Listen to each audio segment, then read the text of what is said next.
ETF index mutual funds నేర్చుకుని stock మార్కెట్లో రాణించాలనుకుంటున్నారా? వెంటనే ఈ నెంబర్కి కాల్ చేయండి. నమస్తే రమగారు. నమస్తే జయ. రమగారు, బృహత్ కథలు చెప్పుకుంటున్నాం మనం. దాంట్లో కథ వత్సరాజు గురించిన కథ చెప్తున్నాం మనం. రాణి మృగావతిని గండభైరణం ఎత్తుకుపోయింది, మాంసం ముద్దంగా భావించింది. సరే, కొండ మీద ఉన్న మృగావతిని ఆవిడ దుఃఖిస్తుంటే ఒక ముని బాలకుడు జమదగ్ని ఆశ్రమానికి తీసుకెళ్ళాడు. అవునండి. ఈ తీసుకెళ్లేసరికల్లా జమదగ్ని ముని ఈవిడ ఎవరో ఏమిటి అన్నీ తెలుసుకుని, ఈమె పూర్వ చరిత్ర కూడా ఆయన తన తపోదృష్టితో తెలుసుకుని, అమ్మ కొంతకాలం నువ్వు ఇక్కడే ఉండు, గర్భవతి నిండు నెలలు, అందుకని నువ్వు ఇక్కడే ఉండు, ఆశ్రమంలో ధైర్యంగా ఉండు, ఏం పర్వాలేదు, నీకు మళ్ళీ నీ భర్తతోటి కలిసే అవకాశం ఉంది, తిలోత్తమ శాపం వల్ల ఇలా జరిగింది అని చెప్పాక ఇక ఆవిడ అక్కడే ఉండిపోయింది. ఉన్నాక కొద్ది రోజులకి ఆవిడకు ఒక కొడుకు పుట్టాడు. వాడు ఎలా ఉన్నాడంటే బాల సూర్యుడులాగా ఉన్నట్ట, ఉదయించిన సూర్యబింబంలాగా ఉన్నాడు పుట్టిన పిల్లవాడు. చాలా అందమైన పిల్లాడు, అసలు ఎంత జనముద్దైన వాడో. అయితే ఇంత చక్కగా ఉన్న పిల్లాడికి ఉదయనుడు అని పేరు పెట్టారట. ఉదయించిన సూర్యుడిలాగా ఉన్నాడు కాబట్టి ఉదయనుడు అని పేరు పెట్టారు. పేరు పెడితే పైగా ఇతను రాజు అవుతాడని, చక్రవర్తి అవుతాడని చెప్పారు, జాతకంలో ఉంది. దాంతో వీళ్ళు ఏం చేశారు, ఇక్కడ పెరుగుతున్న పిల్లాడు మహాబలాఢ్యుడట. అతను చాలా బలమైనవాడు, తెలివైనవాడు, పిల్లాడు బాగుండేవాడు. ఈయన జమదగ్ని మహర్షి ఏమన్నాడంటే, వీడికి రాజోచితమైన విద్యలన్నీ నేర్పిద్దాం, శాస్త్రానికి శాస్త్రము, తర్వాత బాణాలు వేయటాలు, కత్తులు దువ్వటాలు అన్నీ సమస్తమైన రాజకుమారులు నేర్చుకోవాల్సిన విద్యలన్నిటికీ అతనికి ట్రైనప్ చేశారు. అయితే ఈ పిల్లాడు ఒక 13-14 ఏళ్ళు వచ్చాక ఒకరోజు ఏమైందట, అలా అడవిలోకి వెళ్ళాడు. ఓకే, అలా షికారుగా కొంతమంది ముని బాలకులతో కలిసి వెళ్ళాడు. ఇతని దారిని ఇతను తిరుగుతూ ఉండేవాడు. మహా అడవి పిచ్చి ఇతనికి. ఏనుగులు వాటిని చూస్తే మచ్చిక చేసుకోవాలని సరదా. మృగయ వ్యసనం అంటే ఇతను ఉన్నది తపోభూమిలో ఉన్నాడు, అంటే ఋష్యాశ్రమాల్లో ఉన్నాడు కదా, చంపటం అతని ప్రవృత్తి కాదు, జంతువుని మాలిం చేసుకోవాలనే ఒక సరదా ఉండేది. రాజుల్లో సహజంగా ఉండే ఆ గుణం అన్నమాట, లొంగ తీసుకోవాలనే లక్షణం. తిరుగుతూ ఉండేవాడు. ఈ తిరుగుతుంటే ఒక బోయవాడు కనిపించాడు ఇతనికి. బోయవాడి దగ్గర ఒక పాము ఉందట. అది బంగారపు రంగు పాము, ఎంత అందంగా ఉందట, మెరిసిపోతోంది. అది వాడు పట్టుకున్నాడు. దాన్ని పట్టుకుంటే అది ఇట్లా అతని చేతికి చుట్టుకుంటే ఒక కడియం చుట్టుకున్నట్టుగా ఉంది, మెరిసిపోతోంది. దాని నెత్తి మీద ఒక మణి ఉంది. ఎంత అద్భుతమైన సౌందర్యవంతమైన పాము.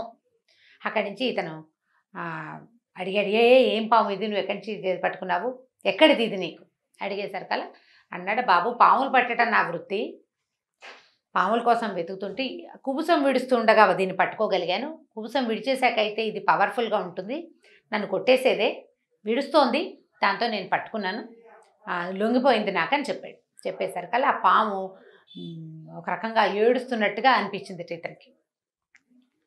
పోనీలే పాపం మెలికలు తిరిగిపోతుంది, వదిలిపెట్టేయచ్చు కదా అన్న. వదిలిపెడితే నాకు డబ్బులు ఎట్లా వస్తాయి బాబు, నేను పాములు పట్టి అమ్ముతాను, తీసుకెళ్ళి కావాల్సిన వాళ్ళు కొనుక్కుంటారు, పాముల్ని అట్టె పెట్టుకుంటారు, పాముల యొక్క విషము వైద్యానికి పనిచేస్తుంది, చర్మం కూడా వాడుకుంటారు అనేసరికల్లా ఇతను ఏమన్నాడు, కాదు వదిలేసేయి, పాపం నాకేసి జాలిగా చూస్తోంది, వదిలిపెట్టేయమన్నాడు. నాకు డబ్బులు కావాలి కదా అంటే ఈ కుర్రాడు ఏం చేశాడు, వాళ్ళ అమ్మ తన చేతి, ఇప్పుడు ఆవిడ ఏకవస్త్రగా నీళ్ళల్లోకి దిగింది, అవును, కానీ ఇప్పుడు ఒక ముత్తైదు, ఒక పెళ్ళైన ఆవిడ కొన్ని వస్తువులు ఉంటాయి కదా ఒంటి మీద, నీళ్ళలోకి దిగినా కూడా ఆవిడ మంగళసూత్రాలు, కొన్ని కడియాలు, కాళ్లకున్న పాంజేబులు అవి ఉన్నాయి ఆవిడ ఒంటి మీద. ఆవిడ చేతికి సహస్రానీకుడి పేరుండే ఒక కడియం ఉండేదట, ఇక్కడ దండ కడియం లాంటి ఇక్కడ పెట్టుకునేది. ఆ కడియాన్ని ఈ పిల్లాడికి పెట్టింది ఆవిడ. పిల్లాడు పెద్దవాడు అయ్యాడు కదా, 14 ఏళ్ళంటే కొంచెం బలంగా పెద్దగానే ఉన్నాడు. ఆవిడ దండ కడియం ఆ పిల్లాడికి పెట్టింది. దాని మీద సహస్రానీకుడు అని పేరుంది, రాజుగారి పేరు. సరే ఏం చేశాడు, అటు ఇటు చూసి అబ్బాయి ఏమన్నాడంటే, నీ డబ్బు ధనం కావాలి అంతే కదా, ఈ కడియం నా చిన్నప్పటి నుంచి నా దగ్గరే ఉంది, ఇది తీసుకో నువ్వు అని ఇచ్చాడు. బంగారపు కడియం, బంగారు పాముకి బదులుగా బంగారు కడియం, బాగానే ఉంది కదా. అక్కడి నుంచి ఆ పాముని చేతిలో పెట్టాడు, వదిలేసేయమన్నాడు. వదిలేసాడు పాముని, వదిలేసి ఆ కడియం తీసుకున్నాడు. కడియం చూసుకుంటూ వెళ్ళిపోయాడు వాడు. ఈ వెళ్ళి వదిలేసిన పాము సర్రను పారిపోలేదు, అది ఇట్లా తోక మీద నుంచుందట. నుంచుకొని, నువ్వు ఎంత గొప్పవాడివి అని మానవ స్వరంతో మాట్లాడింది. నా పేరు వసునేమి, నేను నాగరాజైన వాసుకి అన్నదమ్ముణ్ణి, కుబుసం విడుస్తుండగా వీడు నన్ను పట్టుకోగలిగాడు, లేకపోతే పట్టుకోలేకపోయేవాడు. నీకు ఇంత ఉదాత్తమైన లక్షణం ఉంది, నువ్వు ఖచ్చితంగా ఒక చక్రవర్తి అవుతావు అని ఒక 4 వస్తువులు నీకు నా జ్ఞాపకంగా ఇస్తాను, తీసుకోమన్నాడు. ఏమిచ్చాడు? ఒక వీణ, ముట్టుకుంటే మోగేది. ఎంత అత్యద్భుతమైన స్వరమో అది. అత్యద్భుతమైన స్వరం ఉన్న ఆ వీణ పేరు ఘోషవతి. ఆ ఘోషవతి అనే వీణని ఈ అబ్బాయికి ఇచ్చింది ఆ పాము.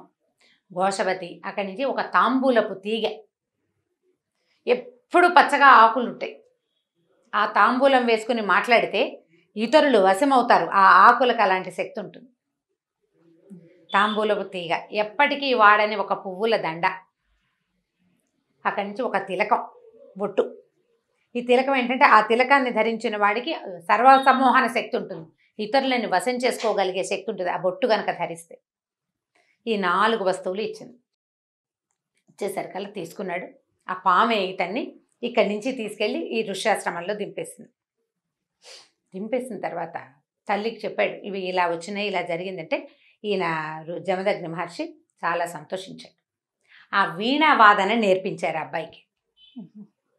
అయితే ఈ వీణావాదనకి ఇది మామూలు వీణ కాదు, ఇతనికి కావలసిన విద్య ఉంది ఆ వీణలో, చాలా ప్రత్యేకమైనది. ఇదేంటంటే దీని పేరు ఘోషవతి అని చెప్పాం కదా, ఏనుగులు వచ్చేస్తాయి ఆ సౌండ్ వింటే. ఏనుగులని మాలిమి చేసుకునే శబ్దం ఉంటుంది ఆ వీణలో. ఆ దాని ఘోష ఎలాంటిదంటే వీణ వాయిస్తే ఎక్కడెక్కడ ఏనుగైనా ఆ దారి మళ్ళీ వీడి దగ్గరికి వచ్చేయాల్సిందే. వీణావాదన నేర్చుకున్నాడు. కొద్ది రోజులు గడిచేసరికల్లా ఈ అడవిలో ఈ బోయవాడికి సహస్రానీకుడు కడియం పుచ్చుకున్నాడు కదా, వాడు పట్టణానికి వెళ్ళి అమ్మబోయాడు. అమ్మబోయేసరికల్లా దాని మీద సహస్రానీకుడి పేరు చూసేసరికల్లా కంగారు పడ్డారు అక్కడున్న షాపుల వాళ్ళు. రాజుగారిది ఎలా అమ్ముతావో, ఇది రాజముద్ర, రాజు ధరించేది లేదా రాణి ధరించేది. సరే గబగబా రాజు సైనికులకి కబురు చేశారు, వీడెవడో ఒకటి తెచ్చాడని. అక్కడి నుంచి పట్టుకున్నారు. తీరా ఇది ఎక్కడి నుంచి తెచ్చావు ఏమిటంటే, అడవిలో ఒక కుర్రాడు ఉన్నాడని, వాడికి ఒక 13-14 సంవత్సరాలు ఉంటాయని, బాగా చెయ్యెత్తువాడని, మెరిసిపోతూ ఉంటాడు, వాడు ఒక సర్పానికి బదులుగా ఇది నాకు ఇచ్చాడు అని చెప్పేసరికల్లా వెంటనే రాజుగారు కార్తాంతికుల్ని వాళ్ళని వీళ్ళని పిలిచాడు, జ్యోతిష్కుల్ని వాళ్ళని పిలిచి లెక్క గడితే రాజకుమారుడు అక్కడ ఉన్నాడు అని తెలుసుకున్నారు వాళ్ళు. ఆల్రెడీ వీడు చెప్పాడు. అతనితో ఎవరైనా ఉన్నారని వీడు అడవి మధ్యలో చూశాడు, కుర్రాడినే చూశాడు కానీ ఇంకెవరిని చూడలేదు.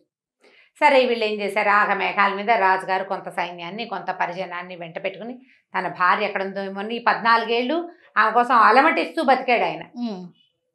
కొడుకు కోసం సంతానం ఏమైందో తెలీదు, గర్భవతి ఆవిడ ఎలా ఉందో తెలీదు. 14 ఏళ్ళు ఆవిడ మీద విరహంతో చిక్కి శల్యమైపోయాడు రాజు. పైగా వీళ్ళకి ఏంటంటే జన్మాంతర సంబంధం ఒకటి ఉంది పాపం వాళ్ళకి, పూర్వజన్మ సంబంధం ఉంది కదా. అక్కడి నుంచి అక్కడికి వెళ్ళాడు.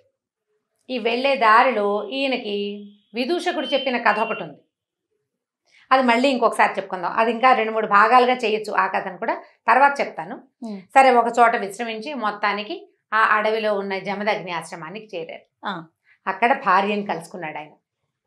అక్కడి నుంచి జమదగ్ని ఈ కొడుకుని ఈయనకి సమర్పించాడు. ఈవిడ ఇన్నేళ్ళు నీకోసమే నాయన ఇలా జీవించుకుంది, ఈ తిలోత్తమ శాపం ఇవాళతోటి మీకు విముక్తి వచ్చేసింది శాపం నుంచి.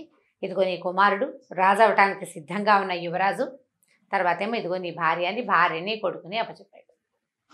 ఆ జమదగ్నికి వేల నమస్కారాలు చేసి భార్యని కొడుకుని తెచ్చుకున్నాడు సహస్రానీకుడు. ఇంటికి వచ్చిన తర్వాత కుర్రాడికి యువరాజు పట్టాభిషేకం చేశారు. ఇతనికి ఆల్రెడీ వాళ్ళ దగ్గరున్న యోగంధరాయుడు, రుమణ్వంతుడు, వసంతకుడు వీళ్ళు ముగ్గురితోటి చాలా స్నేహం కుదిరింది. ఇప్పుడు మనం యోగంధరాయుడి సంగతి చెప్తున్నాం కదా.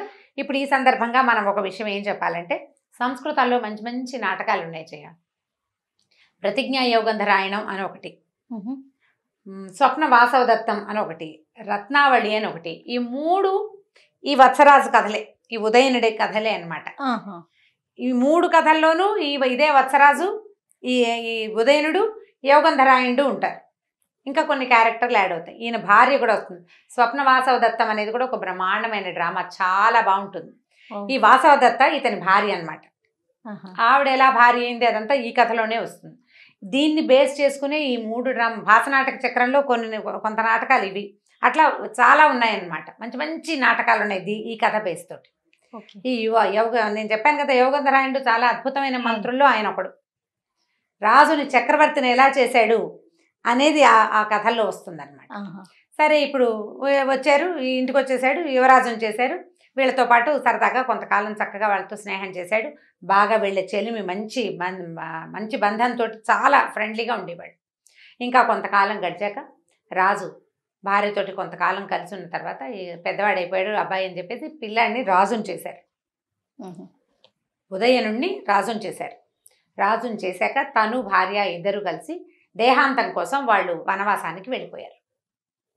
తమ మానవ జన్మల్ని వదిలేసి దేవయోనులు కదా వాళ్ళు, అక్కడికి చేరటం కోసం వీళ్ళు ఇక్కడి నుంచి ఇక్కడ ఉండకుండా తపస్సుకి వెళ్ళిపోయారు పెద్దవాళ్ళు ఇద్దరు. ఉదయనుడికి వివాహం కాలేదు, వివాహాత్ పూర్వమే వెళ్ళిపోయారు వాళ్ళు. సరే ఈ ఉదయనుడు ఈ పెద్ద రాజ్యం గీజ్యం ఏమీ లేదు, ఎంతసేపు ఆ ఘోషవతిని వాయిస్తూ ఏనుగుల్ని కంట్రోల్ చేసుకుంటూ అతను అడవుల్లో తిరుగుతూ ఉండేవాడు. ఈ రాజ్యభారం మొత్తాన్ని సైన్యాధిపతికి మంత్రికి అప్పచెప్పి తనతో పాటు విదూషకుడైనటువంటి వసంతకుడిని మాత్రం తనతో ఉంచుకునేవాడు. యోగంధరాయుడు రుమణ్వంతుడే రాజ్యాన్ని హ్యాండిల్ చేసేవాళ్ళు. మంత్రి కొడుకు మంత్రి అయ్యాడు, సైన్యాధిపతి కొడుకు సైన్యాధ్యక్షుడయ్యాడు, రాజు కొడుకు రాజు అయ్యాడు, విదూషకుడు కొడుకు ఆటోమేటిక్గా విదూషకుడు అయిపోయాడు. వీళ్ళు నలుగురు గ్రూపు. ఇతను మాత్రం సరదాగా ఈ అడవులతో తిరగడం, వింధ్య అటవులకి అక్కడికి ఇక్కడికి అడవుల్లో ఏ శబ్దంతో ఎలాంటి ఏనుగు వశం అవుతుంది ఆ ప్రయోగాలు చేసుకుంటూ సరదాగా తిరుగుతూ ఉండేవాడు. కానీ అతనికి తనకి సూట్ అయ్యే అమ్మాయి ఎక్కడుందా అన్న ఆలోచన ఉండేది. ఈయనకి సూట్ అయ్యే అమ్మాయి ఎక్కడుంది, అతను అమ్మాయిని ఎలా పెళ్లి చేసుకున్నాడో మనం వచ్చే భాగంలో తెలుసుకుందాం. తప్పకుండా అండి. నమస్తే రమగారు. నమస్తే. ఈ వీడియో కనుక మీకు నచ్చినట్లయితే లైక్ చేయండి, షేర్ చేయండి. మరిన్ని వీడియోస్ కోసం మా ఛానల్ని సబ్స్క్రైబ్ చేసుకోండి.